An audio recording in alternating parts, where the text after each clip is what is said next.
Welcome to Experiments in Happiness with Michelle Lemus, the podcast for high-achieving women who've checked all the boxes but still feel something's missing. There's a very specific kind of discomfort that shows up for me when I finally sit down to rest. And it's not exhaustion, it's not boredom, it's guilt. It creeps in quietly, almost automatically. The voice sounds familiar. You could be answering emails. You should probably be doing something useful. Other people don't stop like this. And suddenly resting doesn't feel restful at all. So instead of actually resting, I scroll, or I tidy something that doesn't need tidying, or I convince myself that light productivity counts as rest because I'm technically sitting down, but I'm still doing something, still earning, still proving. And here's the truth I've been bumping up against again and again. If rest only feels acceptable after you've earned it, you're never actually resting. And if you're anything like the women I work with or the woman I used to be, this probably hits a little too close to home. Many of us were never taught how to rest without justifying it. Rest had rules. Rest came after the work was done. Rest had to be productive, reading something educational, listening to a podcast, learning, improving. Rest was okay, as long as it didn't last too long. Rest was indulgent, not essential. Somewhere along the way, rest became a reward instead of a requirement. And that wiring runs deep. So deep that even when our bodies slow down, our minds keep sprinting. You might recognize this. Feeling anxious when you have free time, mentally listing tasks while you're relaxing, only allowing rest when you're sick, burned out, or at a breaking point. Feeling behind even on days when you technically did enough. This isn't a discipline problem, it's a nervous system problem. And once I understood that, everything shifted. From a biological perspective, rest isn't the opposite of productivity. It's part of the productivity cycle. Your nervous system is constantly moving between two states: activation, doing, problem solving, producing, responding, and recovery, repairing, integrating, recalibrating. Both are necessary. But most of us live almost exclusively in activation. And when you stay in activation too long without recovery, your system doesn't become more efficient, it becomes less flexible. That's when you start to notice things like brain fog, shorter tempers, decision fatigue, emotional numbness, motivation that seems to disappear for no clear reason. And here's the part that surprises a lot of people. Your body does not interpret scrolling, light work, or mental planning as rest.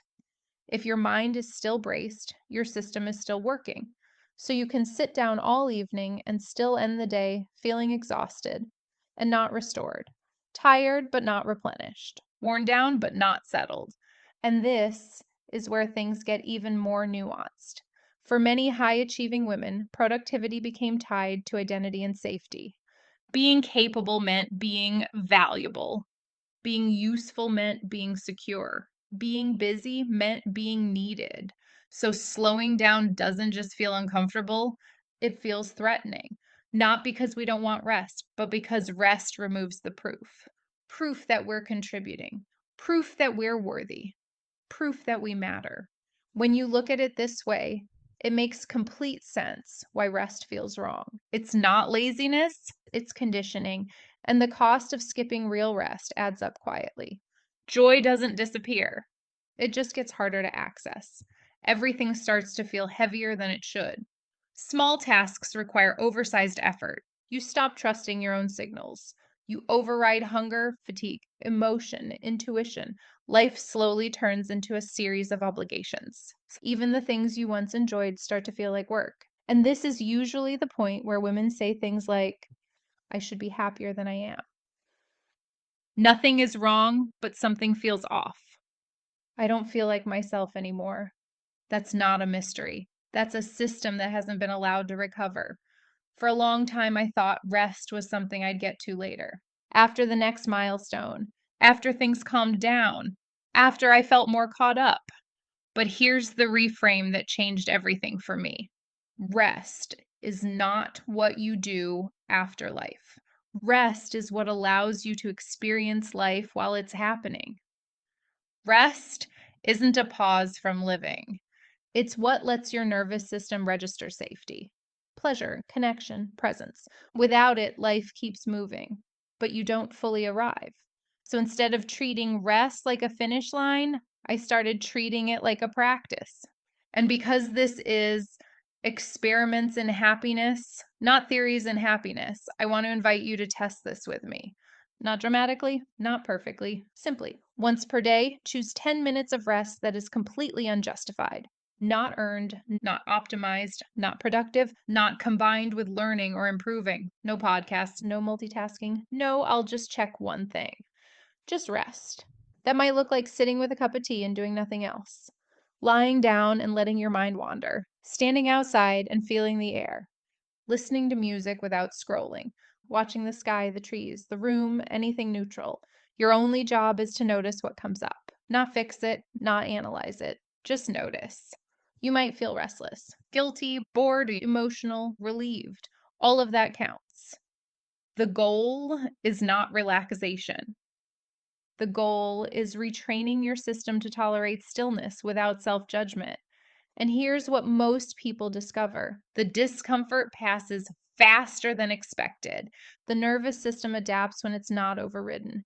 Energy returns in quieter ways, clearer thinking, softer reactions, a subtle sense of, oh, I'm here again.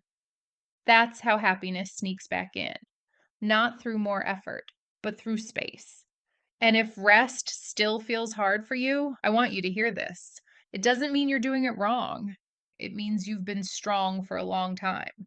But strength without recovery isn't sustainable. So if you take nothing else from this, take this. You do not have to earn your right to exist without output. Rest isn't quitting, it's recalibrating. And your nervous system deserves as much care as your ambition. We'll keep experimenting because happiness isn't found by pushing harder. It's found by finally allowing ourselves to stop bracing.